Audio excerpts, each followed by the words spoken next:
안녕하세요. 이번 시간에는 유전과 진화, 유전의 기본 원리에 대해서 공부해 보도록 하겠습니다. 자, 유전에서는 새로운 용어에 대해서 먼저 알아봅시다. 이 용어가 무엇을 의미하는지. 첫째, 형질이라는 건데 생물이 가지고 있는 여러 가지 모양이나 성질, 기능 이런 것을 형질이라 합니다. 예를 들면은 키가 크다 혹은 키가 작다, 다음 눈동자의 색깔, 눈동자 색깔이 차이가 있죠. 다음 씨의 모양이 둥글거나 주름진 것, 이런 것을 형질이라고 합니다. 자, 유전이란 어버이의 형질이 자손에게 물려지는 현상을 유전이라고 합니다. 자, 여기 보면 고호의 자상 있죠. 고호. 자, 이 고호 자신의 자상, 고호의 동생 닮았죠. 같은 아버지와 같은 부모에서 태어났기 때문에 형질을 물려받았겠죠. 그래서 비슷합니다. 이런 것은 우리가 이제 앞에서 유전자, 염색체를 공부해야 하면서 여러분들이 공부를 했으리라 생각이 드는데, 세포 속에는 핵이 있습니다. 핵이 있고 핵 속에 염색체가 있습니다. 염색체. 사람의 경우에는 23쌍의 염색체가 있죠. 이 염색체 속에 DNA라는 유전 정보가 들어 있습니다. 이 유전 정보를 통해서 어버이의 형질이 자손에게 물려지는 현상, 이것을 유전이라고 합니다. 다음 유전자는 생물의 유전 형질을 나타내는 인자를 유전자라고 합니다. 이 유전자는 조금 전에 이야기했듯이 DNA, 유전자의 본체는 DNA입니다. DNA고 유전자는 염색체 속에 들어있습니다. 염색체. 그리고 염색체는 어디에 들어있나요? 핵 속에 들어있다. 핵. 세포의 핵 속에 들어있다고 했습니다. 그리고 한 형질에 관여하는 유전자는 상동 염색체의 같은 위치에 마주하고 있습니다. 무슨 말이냐면은 염색체를 이렇게 나타냈을 때 머리의 색깔은 같은 위치에 있다는 겁니다. 같은 위치. 머리의 색깔은 전부 다 같은 위치에 있다는 거죠. 즉, 한 형질에 관여하는 유전자는 상동 염색체, 서로 같은 염색체의 같은 위치에 마주하고 있습니다. 즉, 한 형질에 관여하는 유전자는 두 개인데 이게 뭐 같을 수도 있고 다를 수도 있습니다. 지금 여기에는 다 순종의 경우를 나타내고 있습니다만은 잡종의 경우에 다 다르게 되어 있습니다. 유전자의 표시는 유전자의 기호를 영어 알파벳을 사용하여 나타냅니다. 예를 들면 모양이 둥글다. 이것은 라운드죠. 라운드의 R, 대문자 R로 표시를 하죠. 대문자 R로 표시를 하고, 또 유전자는 우리가 뒤에 가서 공부를 하게 될 건데 우성과 열성이 있습니다. 우성인 행질을 대문자 R로 표시하고, 열성인 행질의 경우에 이 우성과 대비해서 소문자 R로 표시하는 거예요. 소문자 R. 자, 둥근 거하고 주름진 거 있을 때 둥근 것은 대문자 R로, 주름진 것은 또 주름지다의 영어 알파벳 찾는 것이 아니라 둥근 것과 대비되는 소문자 R로 표시한다는 거죠. 잡종일 경우에는 대소문자가 같이 있겠죠. 이 경우에 대문자를 먼저 씁니다. 먼저 대문자 R, 소문자 R, 대문자 Y, 소문자 Y, 대문자 T, 소문자 T, 이와 같이 대문자를 먼저 쓰고 소문자를 나타냅니다. 자, 이어지는 유전자 용어를 더 알아보도록 하겠습니다. 첫째, 대립형질. 대립형질은 어떤 거냐? 서로 대립관계에 있는 형질을 나타낸다. 즉, 예를 들면 키가 크다, 키가 작다. 키가 큰 것과 키가 작은 것. 이 두 개 중에 서로 같이 나타날 수는 없는 거죠. 이 행질 중에 어느 한 가지가 나타나는 거죠. 이와 같은 것을 대립행질이라 합니다. 그리고 C의 모양, 둥근 것이거나 주름진 것, 이것도 대립행질이죠. 이와 같은 것을 대립행질, 서로 대립관계에 있는 행질을 이야기합니다. 자, 표현형.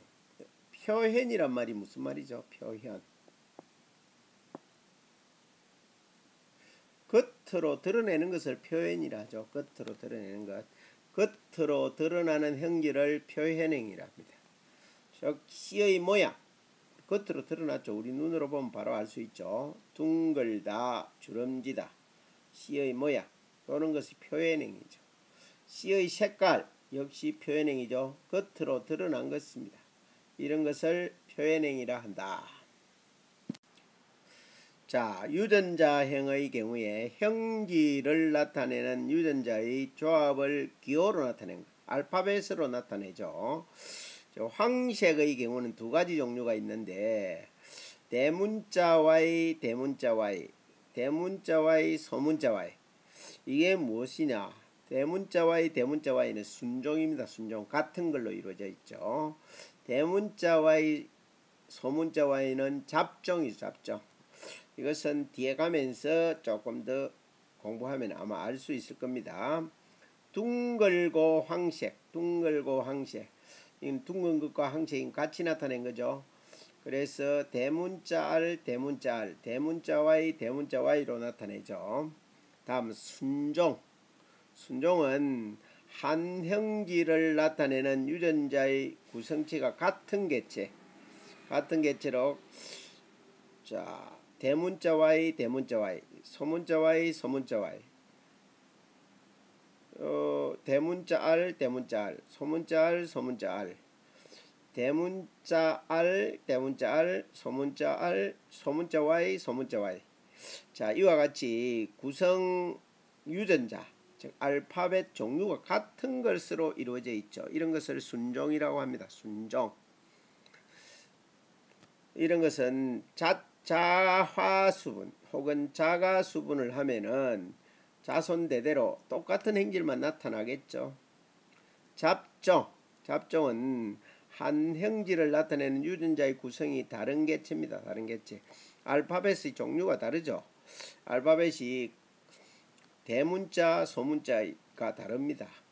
즉 대문자 Y, 소문자 Y. 다음 대문자 R, 소문자 R. 여기에는 대문자 R, 소문자 R, 대문자 Y, 소문자 Y. 이와 같이 상록염색체 속에 들어있는 유전자의 종류가 대립 형질로 이루어진 거죠. 이런 것을 잡종이라고 합니다. 다음 우성. 순종의 대립 행질끼리 교배했을 때 잡종 일대에서 나타나는 행질.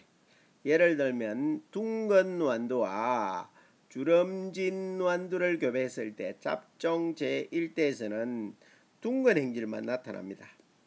이것을 우성이라 하죠. 우성. 다음 열성의 경우는 순종의 대립 행질끼리 교배했을 때 잡종 제1대에서 나타나지 않는 행질. 자, 이 둥근 완두와 주름진 완두를 교배했을 때 여기에서는 완두가 1000개를 얻어도 100개를 얻어도 10,000개를 얻어도 모두 다 둥겁니다. 주름진 완두는 안 나타납니다. 이것을 열성이라 하죠. 열성. 잡종 제1대에서 나타나지 않는 행질을 이야기하는 거죠. 다음은 자화수분 혹은 자가수분이라 합니다. 즉 항개체나 항꽃안의 암술과 수술 사이에서 수분이 이루어지는 현상. 자, 여기 꽃이 하나 그려져 있는데 이 꽃에서 암술과 수술이 같이 있습니다. 자, 여기에서 이 수술의 꽃가루가 암술머리에 옮겨질 때 이게 자화수분 혹은 이거는 한 꽃 안에 암술과 수술이 있지만은 같은 나무에 암꽃과 수꽃이 따로 필 수가 있습니다. 암꽃과 수꽃이 따로 필 때 암꽃의 소나무의 경우가 그렇죠. 자, 그러면은 여기에 꽃가루가 요쪽에 같은 나무의 그 암꽃의 암술머리로 옮겨질 때도 자화수분이라 합니다. 같은 꽃 안에서는 말할 필요도 없고, 다음은 타화수분 혹은 타가수분이라고도 하는데 서로 다른 개체의 핀 꽃 사이에 수분이 이루어지는 현상이죠. 자, 여기에서 한번 보면은, 자, 여기에는 암술이 있습니다. 여기에서 수술이 있었으면은 수술을 다 제거합니다. 혹은 같은 나무에 수꽃이 있는 경우에도 수술을 다 제거해 버립니다. 따버리죠. 이 꽃가루가 옮겨지면 안 되기 때문에. 그래서 다른 나무의 그 꽃가루를 가져와서 암술머리로 옮겨지는 거죠. 이런 것을 타화수분, 잡종을 만들 때 이렇게 해야 되겠죠. 타화수분 혹은 타가수분이라고 합니다.